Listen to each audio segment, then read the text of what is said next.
Hi, everyone. My name is Lydia McVeigh, and I am the Executive Director of the Virginia Club of New York.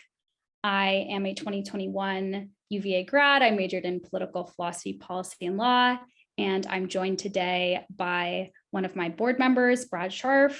Brad is also a UVA alum, and he was on the Cavalier Daily during his time and was in the publishing industry for many years. So I know we have a lot of people joining from all over. The Virginia Club of New York does events just like this. We also do in-person events in New York City. So if you're in the area, please stop by one of our events, or if not, just tune into something online. And with that, I will pass it off to Brad and he can introduce our moderator.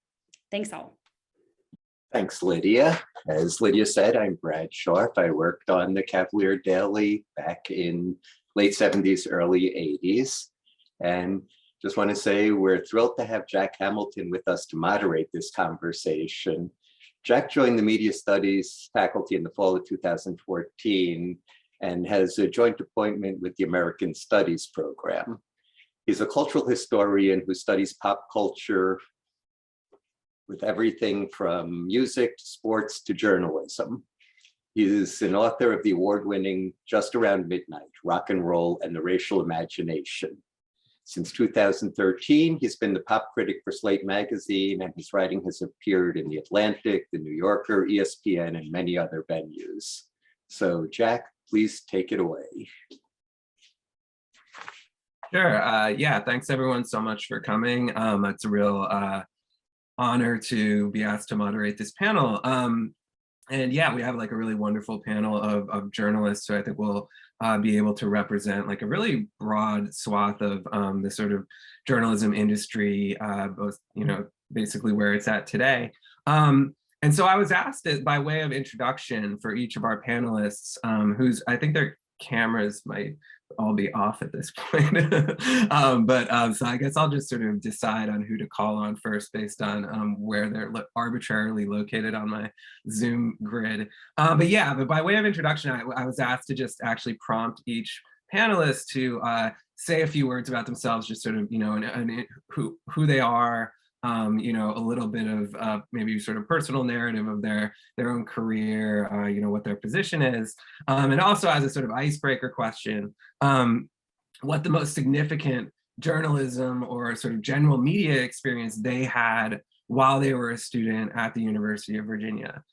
So again, Emily is actually closest on my screen, so I will start with her.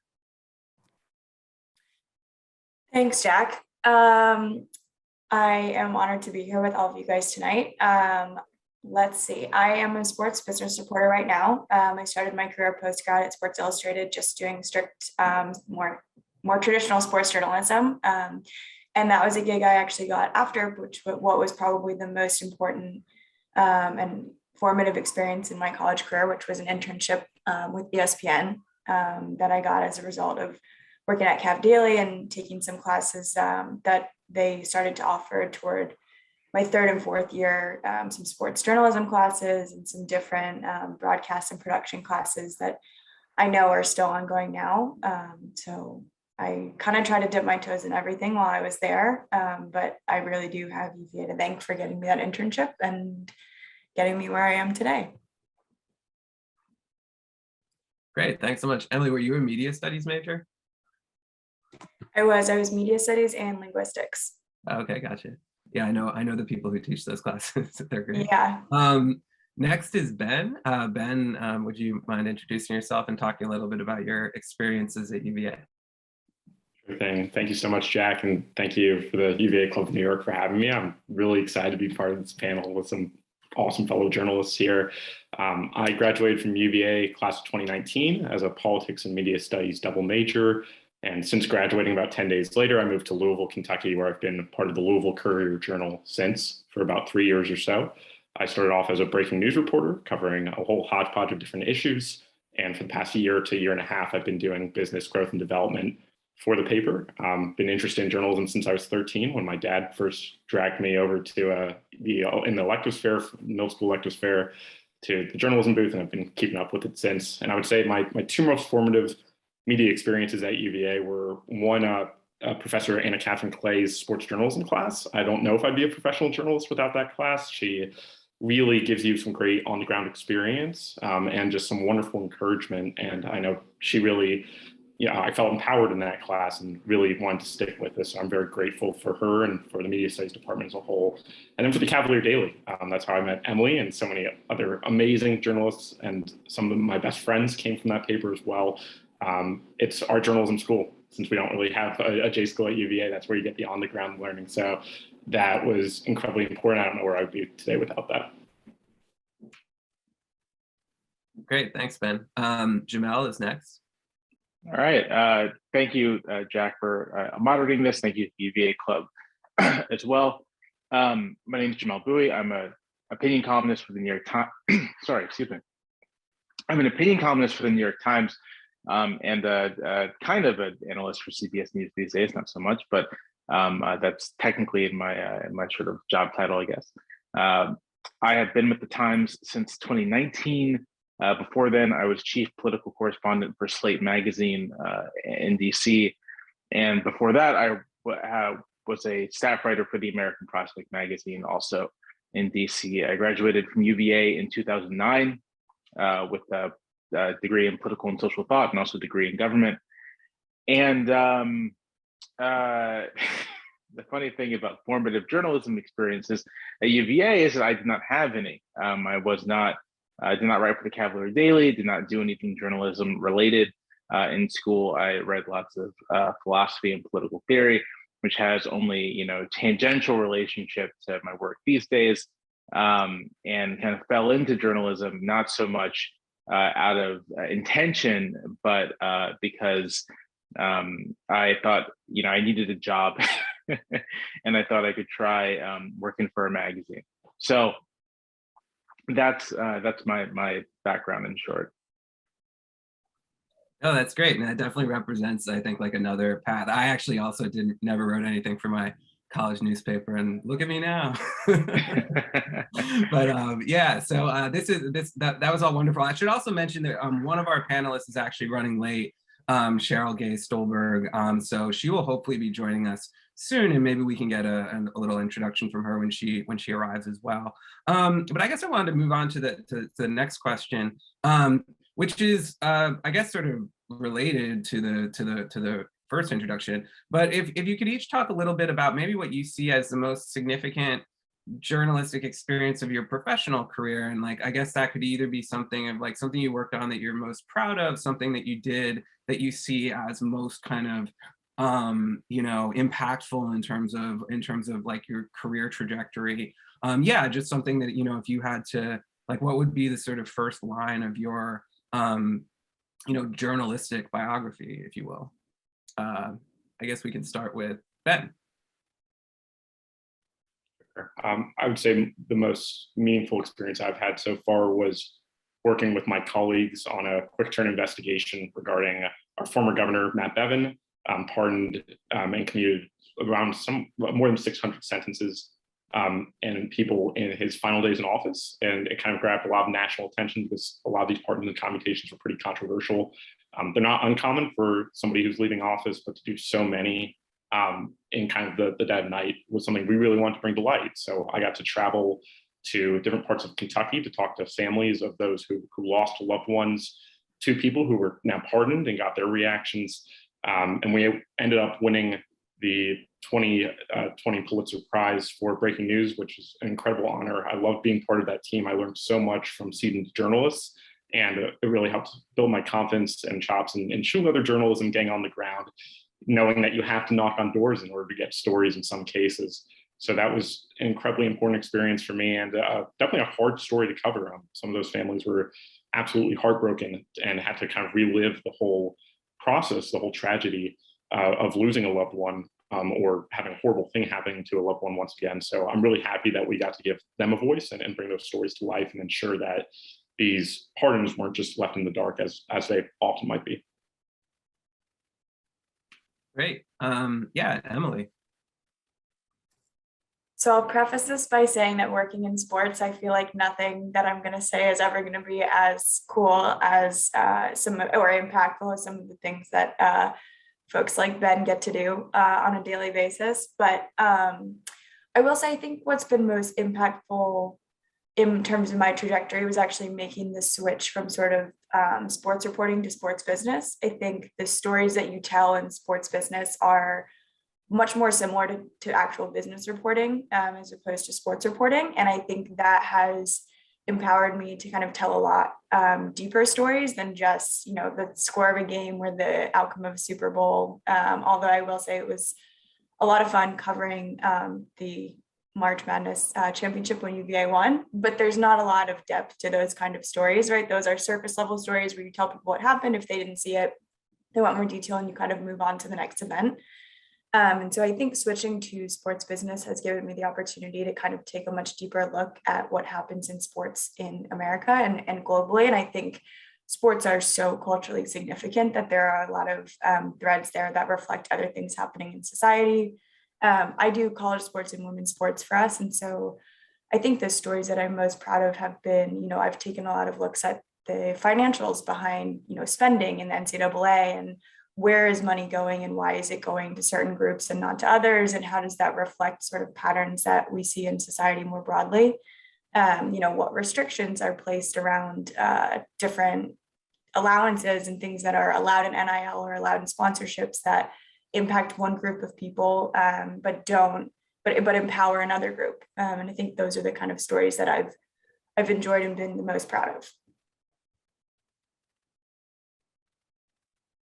That's great. Thanks so much. And yeah, I mean, thinking about college sports and sort of sports business reporting, like that's just like right now just seems like such an exciting thing and truly like impactful area to be working on, given all the upheaval and changes that we've seen in recent years in that area. Yeah, Jamelle.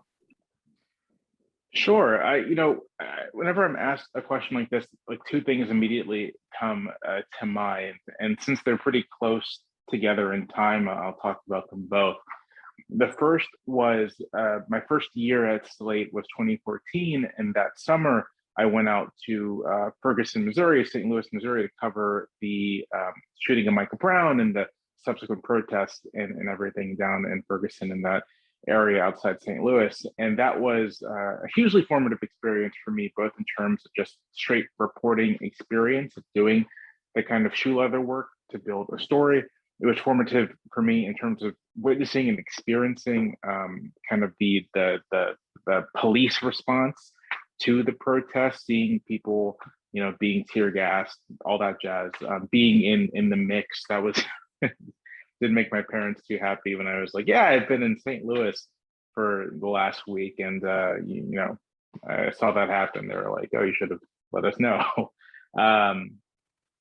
So doing that work, the experiences of it were important for me, both in terms of building a story, constructing a story, and also the kinds of tools and approaches I brung to the story. For me, you know, I'm an opinion journalist, and I have been my entire time. So that gives me both the freedom and flexibility to bring perspective in. But one thing I've learned, and one thing that Ferguson really helped me begin to develop, was the extent to which opinion journalism can rely on so much more, right, than just perspective. You can bring in other disciplines to trying to help understand a story. So for writing about the events in Ferguson and trying to provide context to readers and trying to sort of help them understand kind of the larger picture here, led me to, you know, read deeply into urban history, read deeply into economic history, and bring both of those disciplines to bear on my stories out of Ferguson, and then kind of my big wrap up story afterwards. And that kind of approach carried over into the rest of my work. The related thing is the following year at Slate, I took kind of a 2-month long hiatus from writing to help produce, and, you know, both in terms of producing, but also recording a big Slate podcast package on the history of American slavery with my former colleague, Rebecca Onion.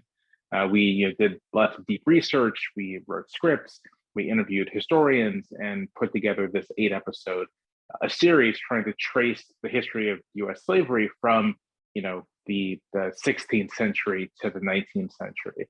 And I consider this a journalistic project because that's very much the form we were working in, but we were relying, right, on academic research, historical research, interviews with historians.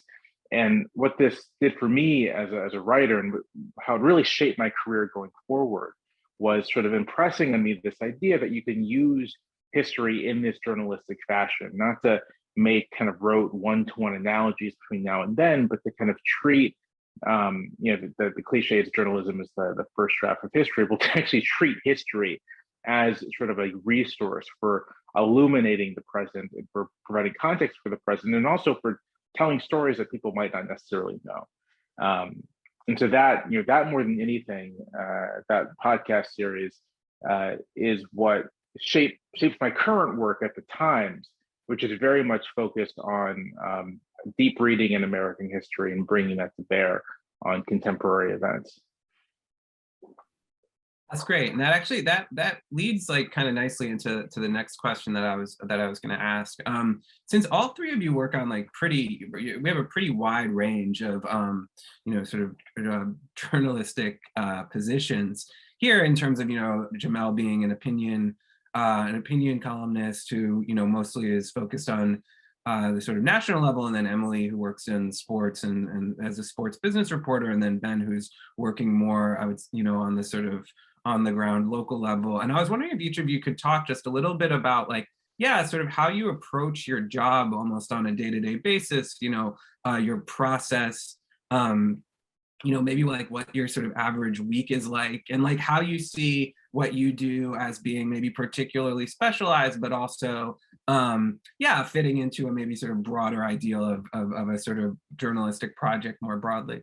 Sorry, that's like a really broad and rambling question, but I wasn't totally sure how to phrase it. But Jamelle, since you sort of were already kind of talking about this, maybe you could start on this one.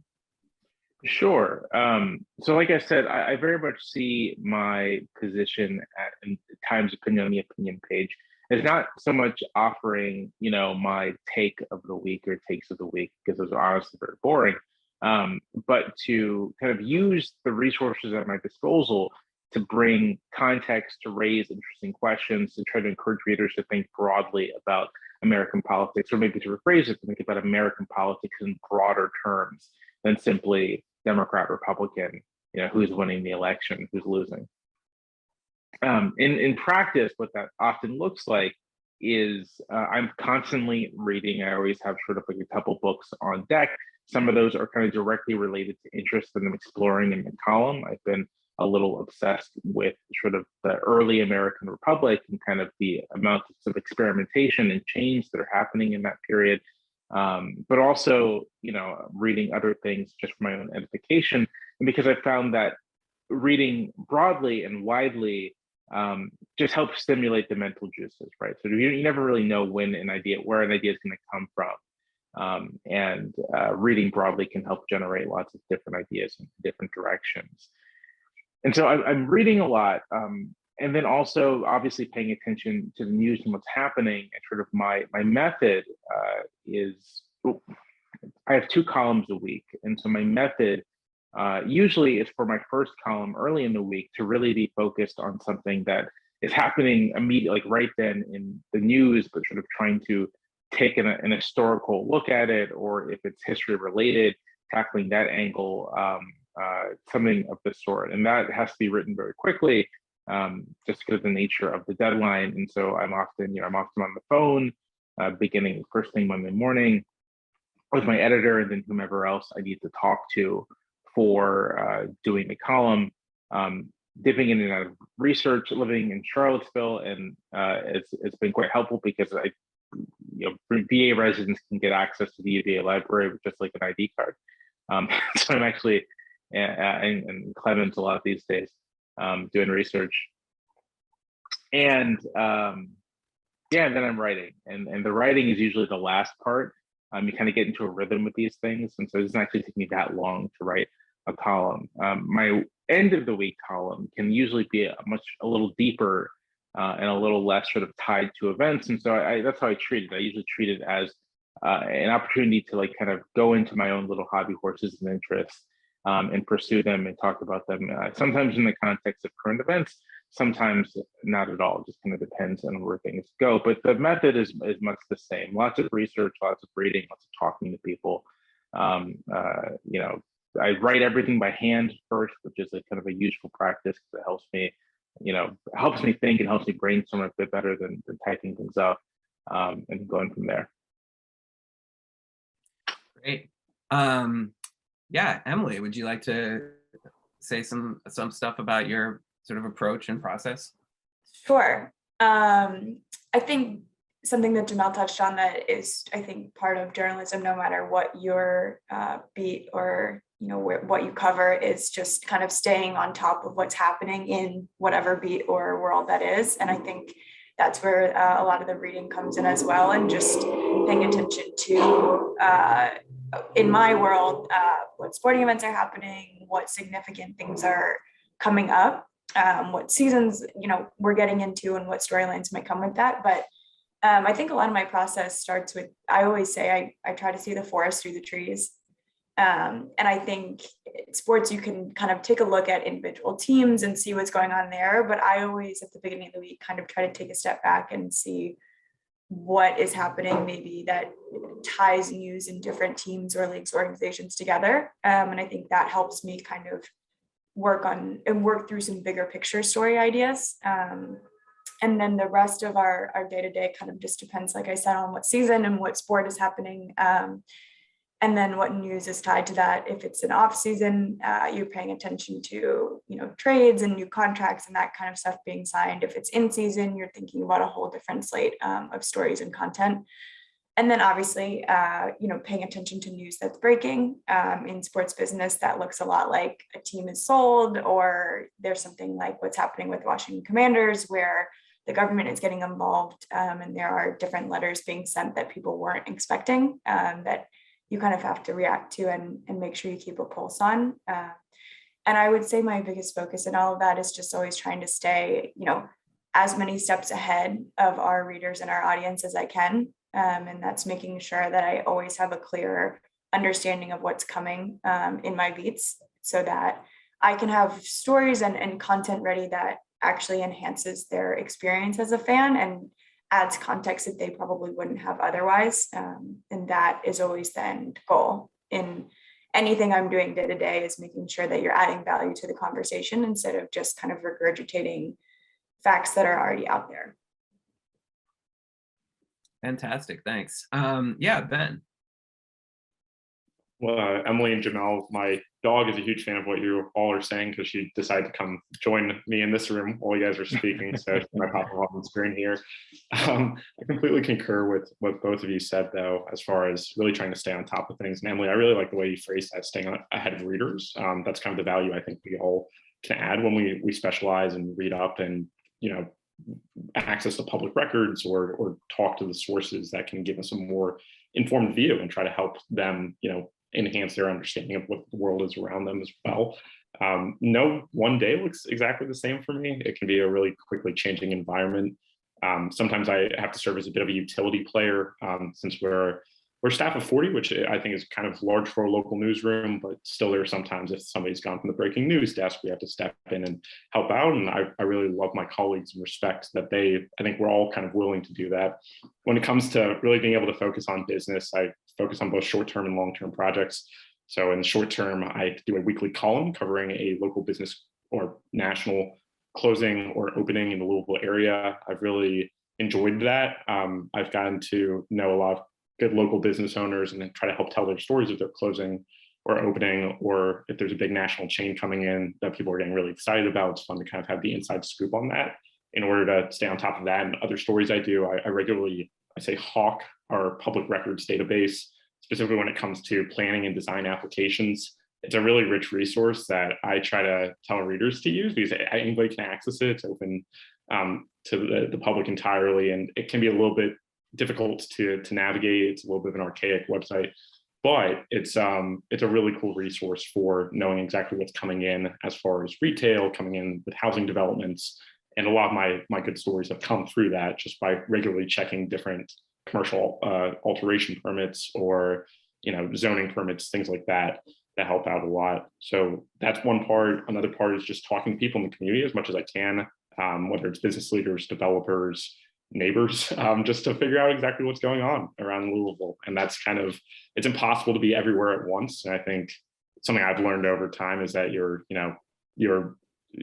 at your best when you have a wide source network and not necessarily using people on the record or for interviews, but talking them off the record, just getting feeds from them. I think I've become a much better journalist over time because I've been able to build out that network and that really have a sense of not just when big news is happening, but the context behind it. That really adds depth. So I try to have those conversations as much as possible. Sometimes people reach out to me, I try to reach out to them.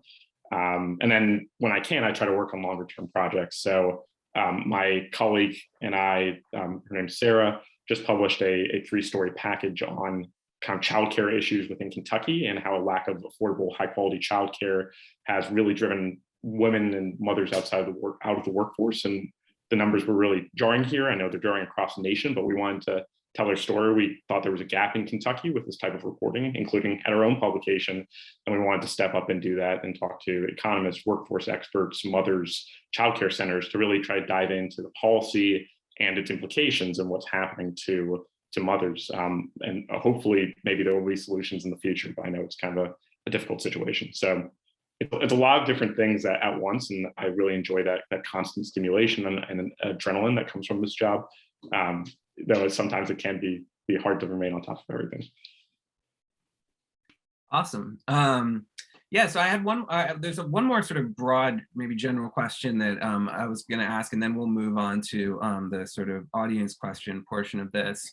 But yeah, that question, the question I wanted to ask each of you is just sort of, and again, this is pretty big, but what do you see as like basically the biggest trend or change or sort of challenge that you've seen in the journalism industry, that it's sort of currently facing? Like, what do you see as like, the one, the most significant kind of change that it's undergoing, or sort of, direction that you see things heading, or just, or a sort of challenge that you see as, that's going to have to be addressed. And I guess, Emily, maybe I'll start with you with that one. Yeah, it's interesting. Whenever I'm asked something like this, I always think back when I took one of Wyatt Andrews' classes at UVA. I remember we talked sort of about the fragmentation of media, and I think that was, even probably 6-7 years ago, whenever I took the class, that was kind of the big threat that everyone was wary of, was when everything becomes so fragmented, how do people know where to go, and how do you find a kind of do you end up in a world where you have media outlets that are so specialized that there's not really a comprehensive place for people to turn to and trust? And I don't know that we've actually seen that happen to the extent that people thought that we would, at least in my opinion. When you think about things like Cheddar and Vice and all of these outlets that were dabbling in media and trying to do news, I think there was an expectation that those were going to gain tremendous traction very quickly, and not to say that they haven't, because they have, and they have done some very important work. But I don't know that we saw that happen to the extent that people expected it to. And I don't know that we will. So I feel like that was a big fear for a long time. And obviously the media is increasingly fragmented. The public's trust in media is also quite shattered. And I think that is probably the biggest thing. I think we see that even in sports, as dumb as that might sound, right? People don't trust a reporter if they're not, rooted in the city and really entrenched in the community and the culture the same way that they would if you are kind of a local beat reporter. And so I think the biggest issue is just the industry as a whole, figuring out how to reestablish that trust and figuring out where the actual root of that fraying is. And I think that's a very big task. And I think a lot of folks who are a lot smarter than me and have a lot more experience than me are probably asking themselves the same questions as they figure out how to approach their coverage and run their newsrooms. But that is probably what comes to mind first for me. Great, thank you. Ben, what are your thoughts on this question? I definitely concur with what Emily said as far as the trust aspect. So I've definitely seen that increasingly be a lot more difficult to gain people's trust, no matter how thoughtful we are and how much we try to get the story right every time. For me, kind of a different side of what I think is a big struggle in journalism right now, or at least local journalism, is sustainable business models. It's not what I do for a living, right? I'm on the ad revenue side, but I think as print ad revenues continue to decline for the Courier-Journal or and any other local newspaper, the Daily Progress, a lot across the country, especially with the pandemic, when local businesses pulled a lot of their advertisements, trying to make that shift to digital is where I think a lot of people are heading. A lot of people, I think a lot of companies are pushing subscriber and trying to get as many subscriptions as possible to make a revenue that way. But I think you've had such a long-standing tradition of these print newspapers that I think is declining more rapidly than anyone was anticipating.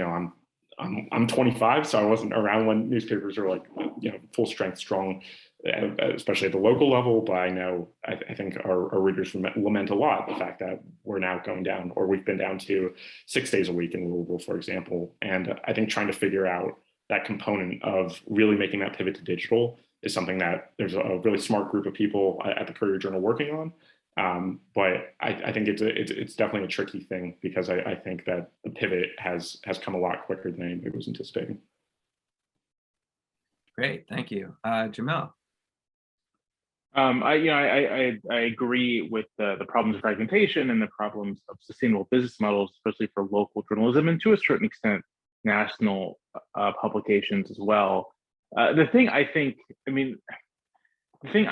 that is a challenge for journalists working in kind of the realm of national political coverage, and that will become a challenge, is just the extent to which there are readers who don't trust us. Sorry, that's my dog as well. There are readers who do not trust us for a variety of reasons, and we can be more transparent, we can be more open about our methods, but there's also just sort of like an organized political movement that sees honest journalism of any kind as just not being in its interest, right? That sees a public sphere that is consumed by disinformation and propaganda and BS to be in its best interest, because it can help obscure, right? Like the honest collection and dissemination of information, especially when it comes to powerful people who make lots of money, who own powerful businesses and that kind of thing. That thing is harmed by the kinds of open and honest journalism that is necessary, and they have a vested interest in sort of creating platforms or creating a media environment in which it's very difficult to get accurate information out to ordinary people. And so I think for journalists, for journalists, not even necessarily the institutions, but the institutions as well, understanding that there are honest misunderstandings, but there are also people who are just opposed to the project of journalism, opposed to the project of journalism as it relates to democratic life. I think understanding that and internalizing that is going to be a real challenge, because it does and should shape the norms for how we do this job, or how we approach this whole business. Great, yeah, that actually reminds me of a great thing I read just today by Alex Perrine, the journalist. It was part of his really excellent newsletter, the AP cleverly named newsletter. Check it out after the panel, everyone. But yeah, so I wanted to move now to some of the audience questions. And we actually have like two different sets of audience questions, because some audience members actually submitted questions prior to the start of the panel, but we've also had some questions that have come in since the panel has begun in the Q&A section. I thought I would start with some of the questions that were submitted in advance, I guess seniority's sake or something. But yeah, so the one that came up multiple times, like basically sort of multiple versions of the same question. So I thought I'd start with that one, just because there seems to be a discernible interest in it. And I'll just read one of the questions. It's basically, yeah, that question came up a few times in various ways. Basically, it's someone asking, I'm concerned about how many journalists I see. It's someone who's considering a career transition into journalism and has been accepted into a graduate school. I'm concerned about how many journalists I see tweeting about burnout, unfair compensation, and instability in the industry. What has been your experience on these fronts? And more broadly, what advice would you give to somebody interested in making a transition into journalism? And yeah, maybe I'll start with, maybe Ben can start with this one. It's a really wonderful question. I've definitely experienced some burnout over time as well. I think when you're kind of working from home and so consumed in some of the news that's been going around, whether it's the pandemic starting in Louisville when we were all hands on deck and unsure what was happening, the racial justice protests surrounding the shooting of Breonna Taylor, tornadoes we had recently in December. It can be a lot, and you're working sometimes 60-hour weeks. It can be kind of hard to maintain that work-life balance, especially when your home office is the place that, I'm at my kitchen table right now, so eating dinner here. I think I've gotten better throughout the pandemic, I would say, as far as trying to find ways to really shut off work. Sometimes I delete Twitter from my personal phone because I, at first, was, always wanting to be on it. But I think it can be pretty toxic to do that. And I think even if you're trying to use it for different purposes outside of work, looking up funny memes or things like that, sports, I would constantly find myself looking back to Louisville scene, Kentucky politics. So I've tried to move away from that. But I think taking time for yourself and carving that space and knowing that, we're living through an incredibly difficult time period at the moment, taking a step back and knowing that, it is okay to take time for yourself and to feel overwhelmed.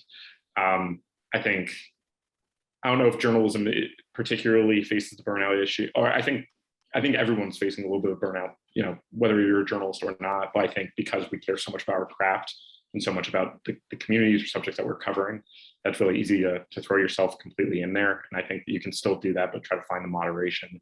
And that's something I'm still working on. But I think that, try to find a place that supports that as much as possible. And I feel really lucky that I'm with editors right now who do, as much as possible, try to prioritize the human before the journalist and recognize that we're only as good as, we feel and as rested as we are. So that's kind of a long-winded way of saying it. It's a really good question. It's a tricky answer, but I think it is possible to navigate as best as possible. Great, thanks so much. It's a great answer. Yeah, Jamelle, do you have advice for someone interested in making a transition into journalism? Sure. I mean, on the worry about burnout, I do think that's sort of like, obviously there are many professions and many careers for which burnout is a real thing, but I think journalists are especially susceptible to it because news doesn't really stop, right? Sort of like things are always happening. And it is very easy to get caught up into always following things and always trying to keep up with things. And to always finding things to work on. Like if I wanted to, I could find something to work on basically like every waking hour. Like it's totally possible. And so, even before the pandemic, it required, real self-discipline to sort of like stop working at a certain point.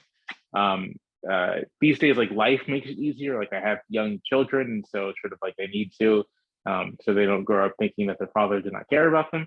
But even before then, right? So we just need to have the discipline not to work and try, if possible, a place of employment that recognizes that you need to take a break. One thing I found that's been very helpful for me in that regard is just like cultivating other interests that have nothing to do with journalism, and sort of indulging those as much as possible. And so that's been helpful. In terms of the kind of the issues of pay, the issues of benefits, the issues of actually trying to make a living in this job, it is difficult, right? Like it's incredibly difficult for freelance journalists, and it is difficult for people who even have staff jobs. And I don't know if I necessarily have any advice in that regard. I've myself been very fortunate to have always had a staff job and have always landed at places that make a real effort to fairly and well compensate their employees. But I do think that there's a reason why there has been kind of a movement of unionization in media workplaces, because there is a need for not just sort of fair pay, but standardized pay standardized benefits, standardized severance packages, the kinds of things that provide stability for people. And so, you know, as you're searching for a job, a union shop might be a thing you want to look for in terms of sort of having a foundation in terms of that pay and benefits. It's great advice, certainly. Yeah, Emily, do you have thoughts on this question? Yeah, I will kind of continue where Jamelle left off. I think the sad reality is I think instability is sort of just a part of this industry in a way that it perhaps isn't as prevalent in others. I know when I interned at ESPN, I got there right on the heels of massive rounds of layoffs, and that was my first introduction to like the real world of journalism. And then I got to Sports Illustrated, and we were up for sale the entire 2 years I was there. And after we were sold, people thought that meant more stability, and when in fact it meant 2 rounds of layoffs at the very end of my tenure there, and then a year plus long union fight, as Jamelle was alluding to. And I think that is something that you have to be okay with when you enter the industry. I think, you know, Ben touched on it earlier, but too, especially as local outlets continue to deal with kind of changing business models and losses of revenue that they tended to rely on. I think that's a real reality for a lot of outlets and publications. And I think on the pay side, I think for a very long time, journalism was very white and very male. And a lot of that was because there was low pay, and it was a very privileged profession to go into because, you know, I started my career at Sports Illustrated, which was in New York City. And like, if you're making $30,000 a year in New York City, you're not really getting by. And so you have to either have a safety net or you have to have some sort of support system in place to make it possible. And I think as people have become more aware of the need to diversify newsrooms and for there to be a much more diverse body of journalists covering such a diverse world, I think that's kind of what started to prompt some of these union discussions and the advocacy around better wages and better pay. I remember, I think it was my first year post-grad, there was like a massive spreadsheet, Ben and Jamelle, I don't know if you ever saw this, of like real media salaries that like went viral and got circulated through folks and reporters, not even just reporters, people who were producers, people who worked in radio, people who were reporters who worked in every different industry in Canada, in the US, elsewhere, at, you know, tons of publications, and people were trying to advocate for transparency. And there was such a wide range of pay in the industry. And I think it just illuminated how there was really no set standard for what people were making. And hopefully we're starting to get closer to that. I don't know that we're there yet. I think you're starting to see minimum salaries and that kind of stuff, and benefits and protections. I know when I started at SI, I didn't have PTO, I didn't have benefits, I didn't have any of those things that now people who take entry-level positions there do have. So we're seeing progress. I think it will be a while before we get to a point of full transparency and pay equity and parity in the industry. And I think the advice that I would give to someone is to just ask yourself kind of what you're okay with and how committed you are to the industry of journalism. And then I think the other thing I would say is, and this is something I feel like I'm particularly cognizant of as a woman, is just advocating for yourself in terms of negotiating for salaries and those kinds of things. Because I think that can get you a lot further than people realize. Thanks. That's a really terrific answer, and actually like also dovetails really nicely with another audience question that I wanted to pose to you guys, which is what are the best, most concrete ways to represent diverse populations with more fairness and equity? So, you know, you were, I think, Emily, talking a little bit about sort of like diversity within the newsroom, but thinking about more in terms of, you know, how to reach a more diverse readership, how to tell stories of sort of more diverse, underrepresented populations. Like, what are some concrete steps that you think the industry can take to sort of, you know, try to get better in that respect? And maybe, Emily, I'll just stay with you since you were already sort of saying some stuff about that in your last response. Yeah, I think, just quite simply, I think it starts with diversifying newsrooms.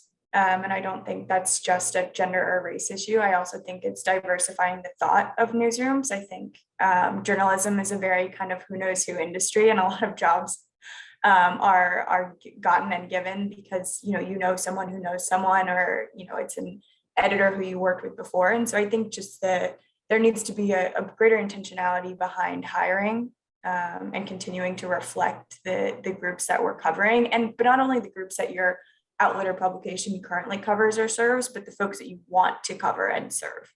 I think that's an important distinction. Great. Jamelle.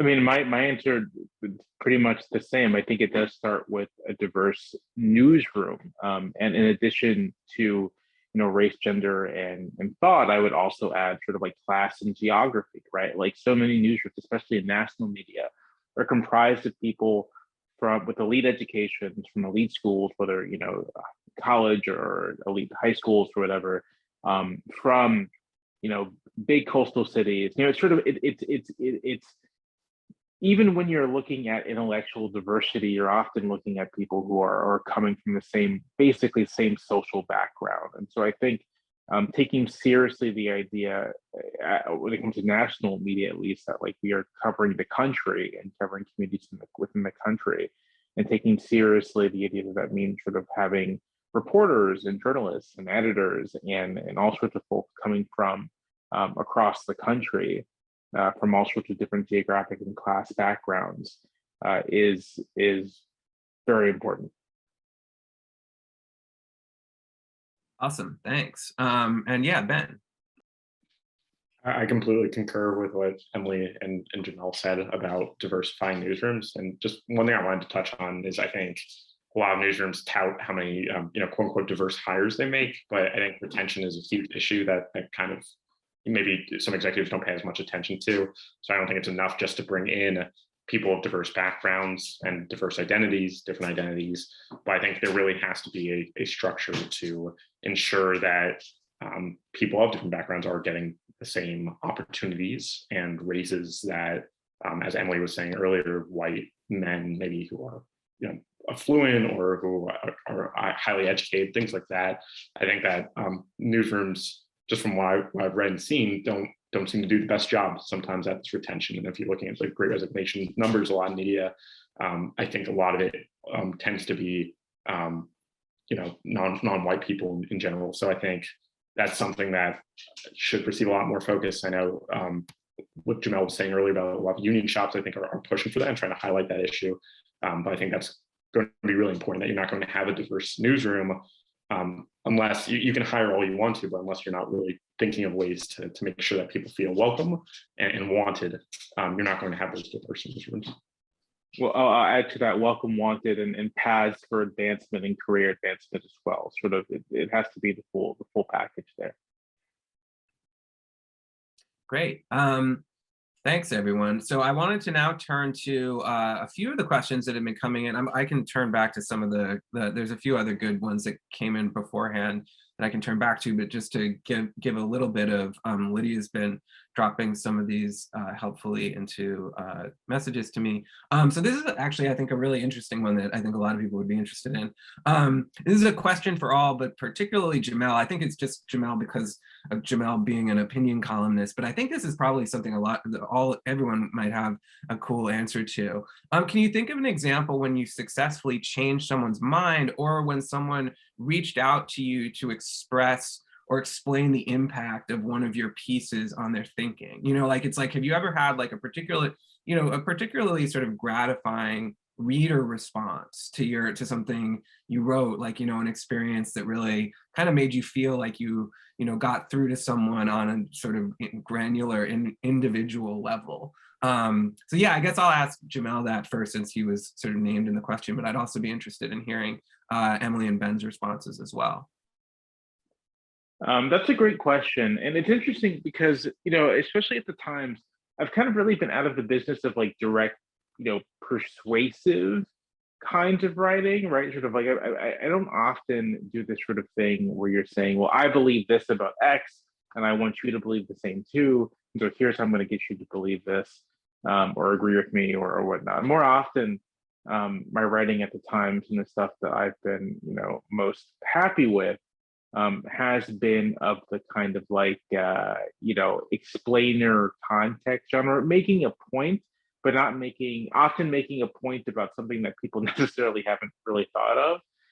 And so it's sort of in that context that people will reach out to me to sort of say that they've learned something. And that's sort of what I'm honestly looking for most of the time, not so much persuasion, but sort of my goal is that everyone who reads one of my columns comes away from it having learned something, whether or not you agree with me or whatever, regardless of what you think of me. You may read it and think that, this guy is an idiot, but I hope that you've learned something and that you can take that away with you. And so there are two instances I can think of in which I got a big response from people in terms of, them saying that they, emails or whatnot, saying that I really learned something from this. The first is a column I wrote last year that concerned that there's an election law passed in Georgia, and there's a lot of criticism of it being sort of like, it's just like Jim Crow. And I wrote a column in sort of the late 19th century is a period of American history that I'm very interested in and read a lot about. And so I ended up writing this column, both sort of affirming the comparison, but also pushing back against it somewhat. And the column essentially was sort of like trying to, first and foremost, dispel people of the notion that the Jim Crow system arose because of laws that were just like, Black people can't vote. Like, I really wanted to impress upon readers that the Jim Crow system emerges out of not just sort of, people's bigotry or whatever, but specific, you could say like material circumstances at the end of the 19th century that produced a specific set of pressures that were resolved by the imposition of this system. So the column, which is like, unusually long for the form, is very much walking through what those things were, what those pressures were, and why a system of disenfranchisement and segregation appeared to be the solution to them for Southern elites. And so I got a great response from readers who are basically like, I did not know any of this.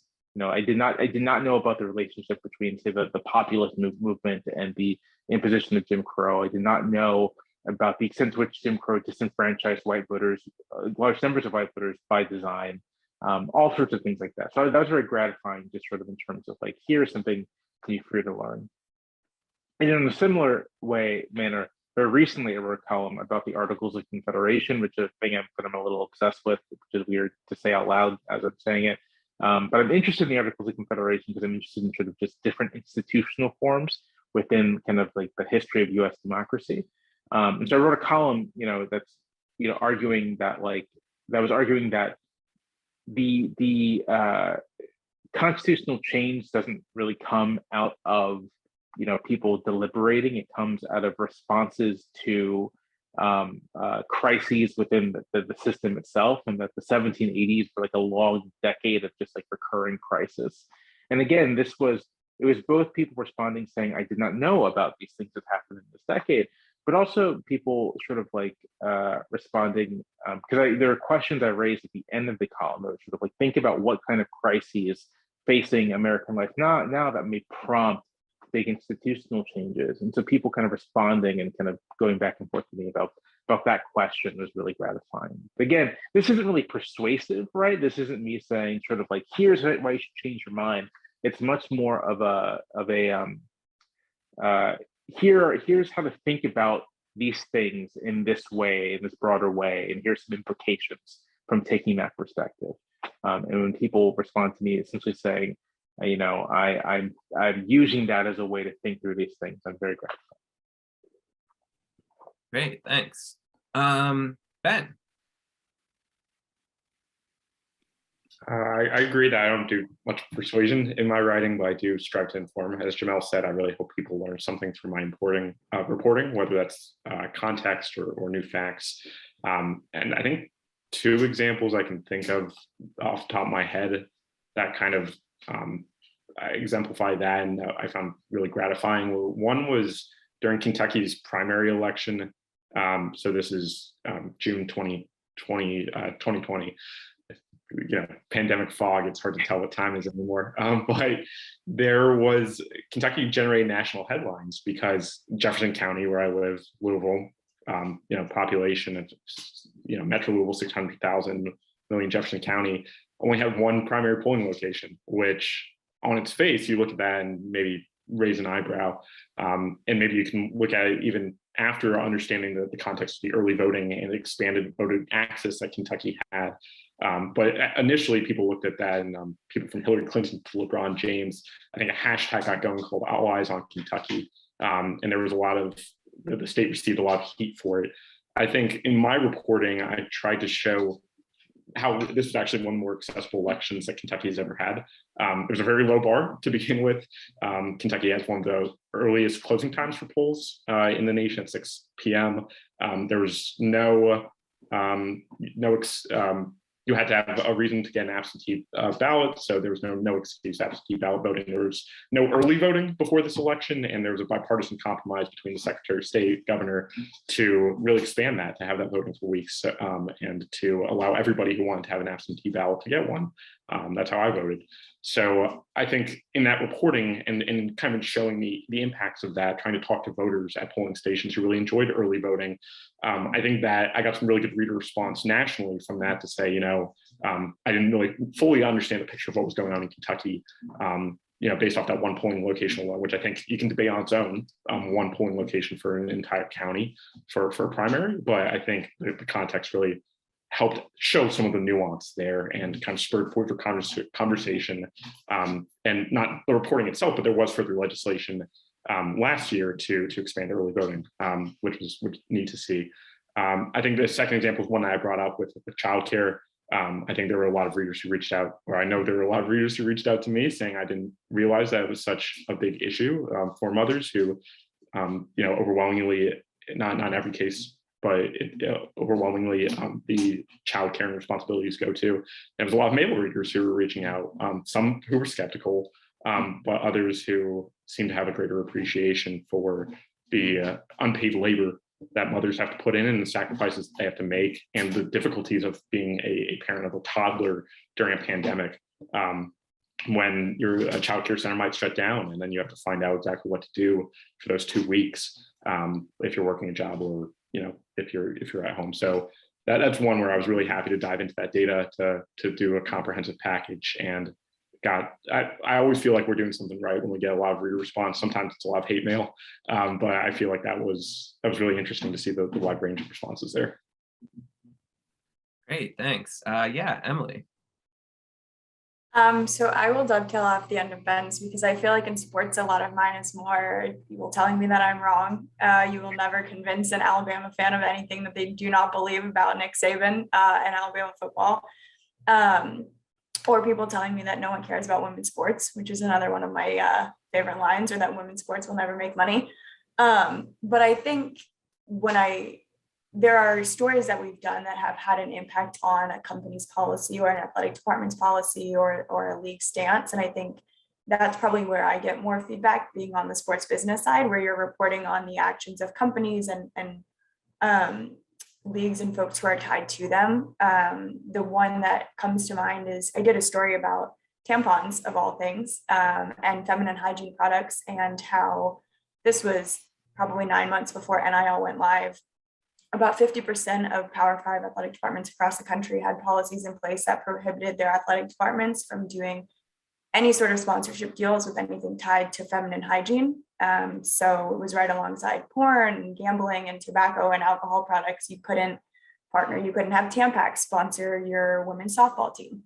And what that was going to do was it was going to translate into NIL, because they were the proposition at the time was basically that different policies for the athletic departments and conferences would just kind of translate into NIL opportunities, and whatever restrictions were on your athletic department would also be on the individual athletes. And we've seen a number of successful professional women's athletes, female athletes, do deals with Degree or Tampax or whoever else it is, and make significant money off of those deals and have great partnerships, which are a huge source of income for female athletes in particular, where their on-court or on-field wages are usually lower than their male counterparts. And I got a lot of response on that, of people who had a lot of opinions on why feminine hygiene products are repulsive and terrible. But then there were also folks who reached out and said, I didn't even know that this was an issue. And there were several athletic departments who reached out and said, this contract was actually written in 1980, and we've just been extending it for the last 25 years, 30 years, or however long since it was written. And we just never went through the language with a fine tooth comb again. And there were policies that were changed. And so I think hopefully that will help. I've had a couple of female athletes reach out and tell me that they've now done deals with those types of brands. It's NIL deal, even if that's $100 or $500. That's probably where I've seen it the most. Great. So I wanted to ask one last sort of big question of the group, but before doing that, there is one. Emily got a question directed specifically at her, and it's actually just like, it actually touches on some of the stuff you were just talking about. But the question is, Dawn Staley is making a pitch that college women's hoops should get a great TV deal on par with men's hoops. I agree with her thinking this is a questioner, but don't think it's realistic. What can NCAA women's basketball do to get better TV deals and better exposure? First of all, we love Dawn Staley. She is a Who, for those of you who didn't know. Wahoo. But I think the question has, and this has been brought up in the past two NCAA tournaments now, is really how is the NCAA marketing and packaging the rights? And they have not done so with the same fervor that they've tried to market and package the men's tournament. They've kind of just let it fall to the wayside. I think now that there are specific committees and specific folks really advocating for that, and viewership numbers for women's basketball more broadly are continuing to trend upward, whether that's WNBA, even with something new like an upstart league like Athletes Unlimited, and especially in women's college basketball, women's college softball and volleyball, they're all seeing similar trajectories. And I don't know, I mean, we are a long ways off in terms of equitable viewership, and that's really what drives the value of these deals. With men's March Madness, there are very few events that compete with the traction that the Final Four weekend gets, especially on a dwindling linear TV audience. I think, you look at the Super Bowl and the World Series and the NBA Finals, and those are the points of comparison, and the national championship game for football. But Dawn Staley is correct in that the rights are much more valuable than what they are receiving right now. And I think that's the big point of conversation, is how valuable are they? And what does that change about how the NCAA views women's basketball and how it promotes it and invests in it? If they are getting $30 million, $50 million, $100 million for their rights, as opposed to the $3 million a year that the NCAA says they're worth right now, that completely changes the landscape of women's basketball. It changes the way the NCAA can now think about distributing money to schools who participate and advance and succeed in March Madness the way they do on the men's side. And that would give tons more money back to different athletic departments and continue to grow the game at the college level. So there's a lot tied into it, and it's a big trickle down, but I think women's sports more broadly are starting to get a recognition that didn't exist before that will hopefully help them be valued the way that they should be. Great, fantastic. So yeah, we have about 4 minutes left. So I'm gonna now ask like probably the most complicated question of the night. But that is, and this is a number of people have come in with this. It seems like something a lot of people are interested in hearing about. And in the interest, I guess, of sort of trying to keep it specific, basically there's been a lot of questions about disinformation. And I was wondering if you could each maybe say, if there's like, what's a concrete thing that you see that you think like, newsrooms or sort of media, media companies, or just sort of maybe the industry at large, like what's a step you could see that, like, I mean, obviously it's a major issue, like that in terms of the fight against disinformation and the sort of ongoing spread of this stuff. I guess I'll start with Ben. I think it's to call a spade a spade. And I know that might be like an simplistic answer as well as a cliche. But I think it's important to call out lies when you see them. I think sometimes we previously and sometimes still get obsessed with a little bit of both sidesisms of like, you have to warrant, equal sides of a story, but sometimes just in some cases, there aren't two sides to something. So I think institutions can get a lot better about, immediately calling in the insurrection. I know there was a big debate in many newsrooms as well as what to call that as it was unfolding on January 6th. Do you call them is terrorist too strong, insurrectionist, rioter, what protester, and how do you convey the seriousness of the moment? And I think, again, we are getting a lot better about that, at the national stage and at the local one as well. But I think that's like a very, and I know it's also exactly how do you set those guidelines and rules. It's constant conversation, so it's not simple process. But I think in order to try to prohibit as much misinformation as possible, media outlets, no matter what type of outlet you are, no matter if you're local or national, we need to do the best job as we can to immediately call out lies when we see them. Great, thanks. Jamelle. I find this a really tough question because, for one, I have, I think, somewhat idiosyncratic views about the problem of disinformation. Mainly that I think it's sort of something that's endemic to a democratic political culture. I'm not sure there's any way to get rid of it necessarily.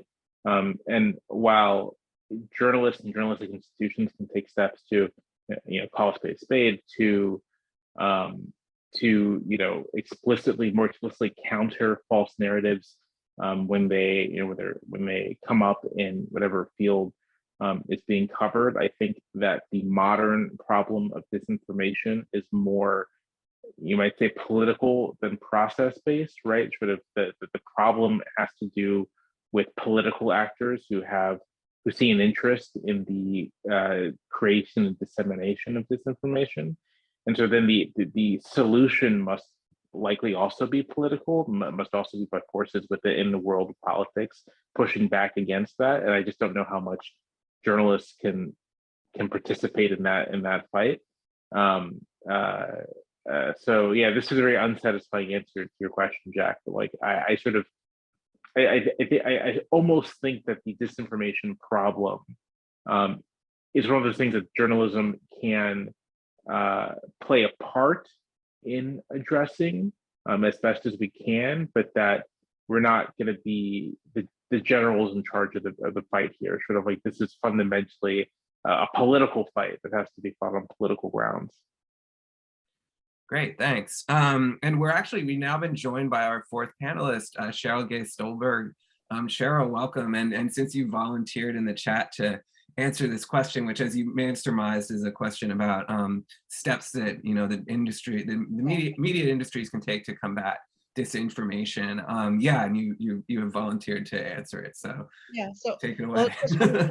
I'm really sorry for coming on late. Literally, a story broke in my lap at like 6:15, and this is what happens when you're a working journalist. But I actually feel really strongly about combating disinformation. I think that it's really important, and we learned during the presidency of Donald Trump that we really have to state the truth, and we have to counter false narratives and falsehoods in our paper. And we've got fact checkers now. I mean, we never had a full-time fact checking reporter before, but we have one now, Linda Q. She's terrific, and it's really necessary. And I never thought that I would find myself writing stories that said something like, the president said without any evidence, or the president said XYZ, but in fact, it's this. And I think that we have to correct falsehoods, and we have to do it immediately it can't even wait a sentence. It has to happen, as soon as the utterance is published. We need to, set it straight. And I think that's kind of new in a way for, it's a new awareness that we have that this is our role, and it's really, really important. So, those are my thoughts. I'm happy to answer any other questions that have come up in my absence. I know I'm super late and you're running low on time. Oh, no problem. I guess, Emily, would you like to answer this question? I feel like my three peers here all summed it up. Okay. Do that.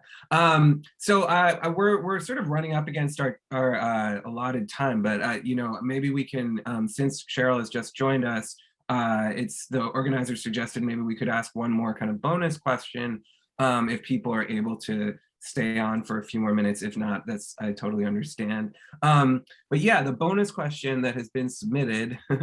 How do you try and balance the urgency of reacting to breaking news or timely events with carving out time in a fast news cycle to report out more in-depth stories or longer form pieces? That's a really terrific question. So thinking about sort of slow developing journalism versus fast developing journalism, and like, you know, the stories that you sort of write in a highly reactive way versus the stories that, you know, you spend a lot more time, you know, sort of researching and marinating in and kind of reporting out.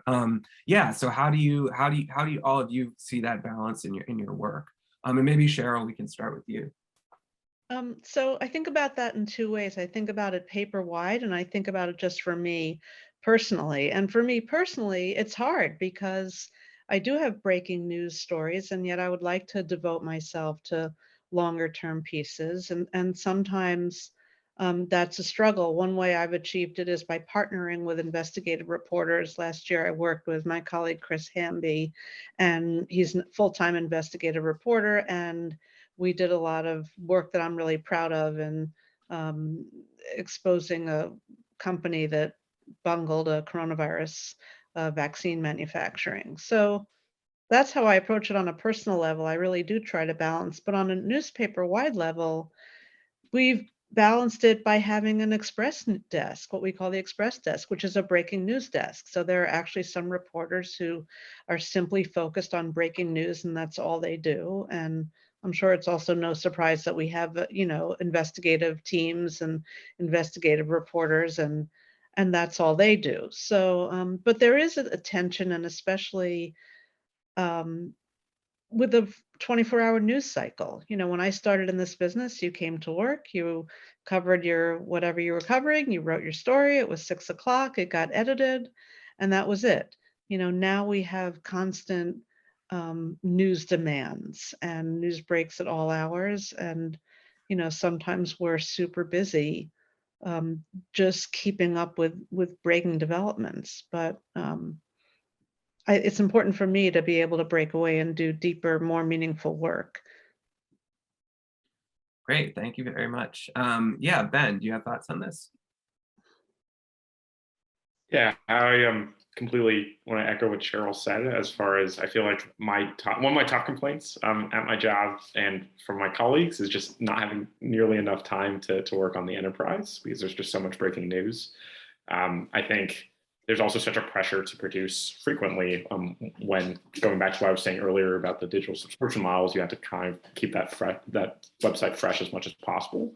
So I think sometimes there's much more of a focus on the short term than the long term, although the long term really can be the best journalism and the most viable for subscribers, which I think can sometimes go hand in hand. You know, the best pieces when they get the most subscriptions.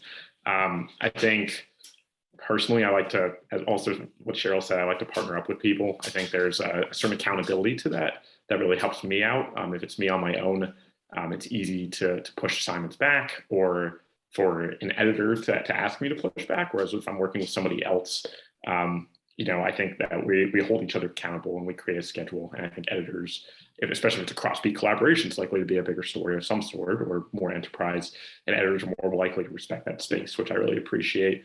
The other thing I try to do sometimes is if I know I really want to report a lot on a certain topic, to just go to my editor and be very frank and say, I did a whole series on downtown revitalization in Louisville after the pandemic and protests with the only pandemic. What does it mean to try to create a welcoming downtown? What does it mean to get office workers back in such an office worker heavy downtown? What does it mean to create more affordable housing units and ensure that people can live downtown? Those were all things I really were passionate about reporting about. So trying to be proactive and say, like, can I please carve out this space? And of course, attend to breaking news as needed. I think everybody has breaking news on their beats that they have to hop on, but otherwise, you know, working in partnership to try to carve out that space to ensure that you can do those longer term enterprise pieces. Great, Emily, do you have thoughts on this?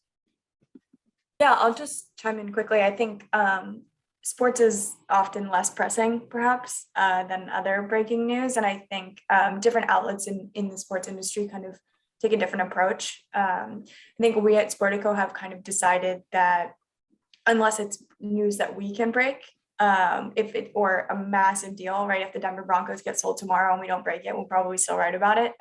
It won't get sold tomorrow, but it'll happen sometime in the coming weeks or months.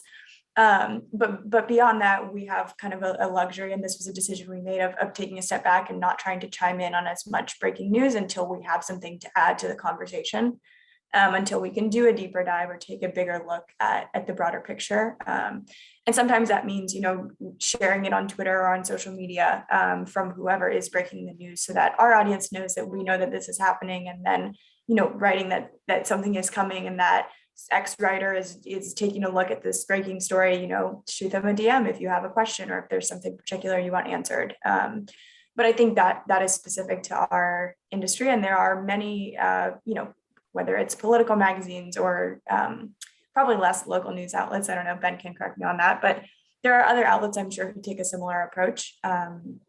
But I think it's probably just a case-by-case basis. Great, thanks. And yeah, Jamelle, you sort of touched on this in one of your earlier responses about your sort of early week column versus your later week column. But yeah, do you have other thoughts or things you'd want to add on this question? I actually did not. That's just fine.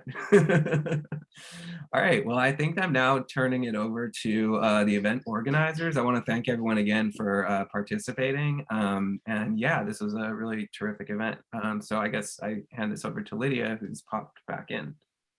Hi guys, yeah, come back on the screen. Well, thank you so much for everybody, the panelists, got Jack as the moderator, and then shout out to our audience. You guys were so engaged. I know this format can be a little bit tricky without being able to actually speak and be on camera, but both the questions that you submitted prior to the panel that really got us starting to think, and then also the immense amount of questions in the chat that we could not get to all of them, which I think just shows how broad and interesting this topic is. And all the panelists, you all had amazing insights. So I'm sorry that we have to jump off early, but I know that everyone has busy schedules and wants to get on with their evening. So good evening from the Virginia Club. Thank you all for joining, for being engaged, and I hope to see you all at a future event.